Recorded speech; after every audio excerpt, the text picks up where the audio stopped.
होश में आने के बाद अनु पहुंची आर्य के घर। जी हां दोस्तों, सीरियल तुमसे तुम तक का आने वाला एपिसोड बड़ा ही इमोशनल और रहस्यमयी होने वाला है, क्योंकि इस बार यहां पर अनु के होश में आते ही कहानी एक बार फिर उसके अतीत की ओर मुड़ जाएगी। तो असल में दोस्तों, हम आपको बता दें कि होश में आने के बाद अनु की आंखें धीरे धीरे खुलती हैं और कमरे में फैली जैस्मीन की खुशबू उसे महसूस होती है। और तभी उसे याद आता है कि आर्य ने ही उसके लिए ये फूल रखे थे।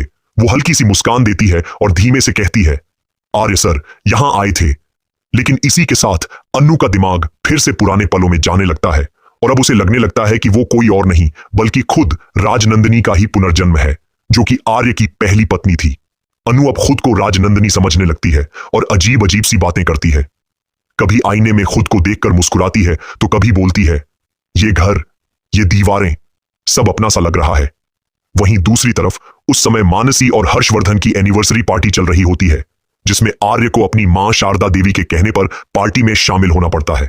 लेकिन उस वक्त भी पार्टी में भी आर्य का मन नहीं लगता। हर 2 मिनट में वो अनु की तस्वीर देखता है और मन ही मन सोचता है, न जाने वो अभी कैसी होगी। उधर अनु चुपचाप हॉस्पिटल से निकल पड़ती है और बिना किसी को बताए वो आर्य के घर की तरफ बढ़ती है। पुष्पा और शर्मा जी जब अनु को कमरे में नहीं पाते तो वो परेशान हो जाते हैं कि आखिर अनु कहां चली गई, उसने तो किसी को बताया भी नहीं। दूसरी तरफ अनु आर्य के घर के बाहर पहुंचती है और गेट के पास खड़ी होकर घर को निहारती रहती है। तभी उसकी आंखों के सामने फिर से वही पुराने दृश्य आने लगते हैं, मानो राजनंदिनी के रूप में वो इसी घर में रह चुकी थी, उसी बालकनी में हंसी थी, उसी कमरे में आर्य के साथ तस्वीरें खिंचवाई थी। अन्नू के चेहरे पर भावनाओं का सैलाब उमड़ता है और वो बुदबुदाती है कि क्या इस घर से मेरा कोई कनेक्शन है, क्या मैं यहीं की हूं। तभी ऊपर से आर्य की नजर नीचे पड़ती है और वो अनु को गेट के पास देख लेता है, जिसके बाद आर्य फौरन नीचे आने के लिए दौड़ता है। लेकिन दोस्तों, जब तक वो नीचे पहुंचता है अनु वहां से जा चुकी होती है, जिसके बाद आर्य उसे कॉल करता है, मगर कॉल पुष्पा जी के पास उठता है। पुष्पा कहती है, आर्य सर अनु तो घर पर नहीं है। फिर इसी बीच अनु को रास्ते में वही भिखारी फिर से मिलता है, जो कि एक बार पहले उसके पास आया था, और वो वही बात दोहराता है कि वो तुझे धोखा देगा, आर्य पर भरोसा मत करना। लेकिन इस बार अनु उसे राजनंदिनी बनकर जवाब देती है कि तू होता कौन है मेरे आर्य के बारे में बोलने वाला। यह सुनकर भिखारी हंस पड़ता है और कहता है, राजनंदिनी, फिर से वही कहानी शुरू हो गई क्या।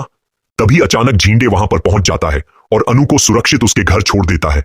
पर लेकिन दोस्तों, यहां से सीरियल की कहानी और भी ज्यादा रहस्यमयी हो जाती है, क्योंकि जब आर्य की पुरानी फाइल झींडे के हाथ लगती है तो वह चोरी छिपे उस फाइल से वो पेज फाड़ देता है जिस पर राजनंदिनी के साइन होते हैं। झींडे अकेले में जाकर उस फाइल को घूरता है और उसका चेहरा गंभीर हो जाता है और फिर यह साफ झलकता है कि वो कुछ छिपा रहा है। तो अब सवाल उठता है कि क्या झींडे का भी इस पूरी कहानी में कोई गहरा रोल है? क्या वो आर्य और राजनंदिनी के अतीत से जुड़ा कोई राज छिपा रहा है? वहीं दूसरी तरफ आप देखेंगे कि शारदा देवी आर्य की शादी को लेकर बहुत ज्यादा एक्साइटेड हैं और वो सोचती हैं शायद अब समय आ गया है और अब मेरा बेटा सेटल हो जाए। आर्य भी अपनी मां को अनु के बारे में सारी सच्चाई बताना चाहता है, अपने प्यार के बारे में और उस प्रपोजल के बारे में जो कि वो सबके सामने करने वाला है। लेकिन दोस्तों, आर्य सोचता है कि सबसे अच्छा पल तो तब होगा जब अनु मेरे साथ होगी और मैं सबके सामने कहूंगा, यह है मेरी जिंदगी की सबसे बड़ी खुशी। इधर शारदा देवी अब खुद अनु से मिलने की ठान लेती हैं। वो कहती हैं, देखना, मैं खुद जाकर उस लड़की से मिलूंगी जिसे मेरा आर्य इतना पसंद करता है। अब आने वाला एपिसोड इसी मुलाकात पर टिका है। क्या शारदा देवी सच में अनु से मिल पाएंगी और क्या अनु की हालत देखकर वो पहचान पाएंगी कि इस लड़की में कोई रहस्य छिपा है? वैसे दोस्तों, क्या आप भी यही चाहते हैं कि आर्य की मां को अनु के घर रिश्ते की बात करनी चाहिए?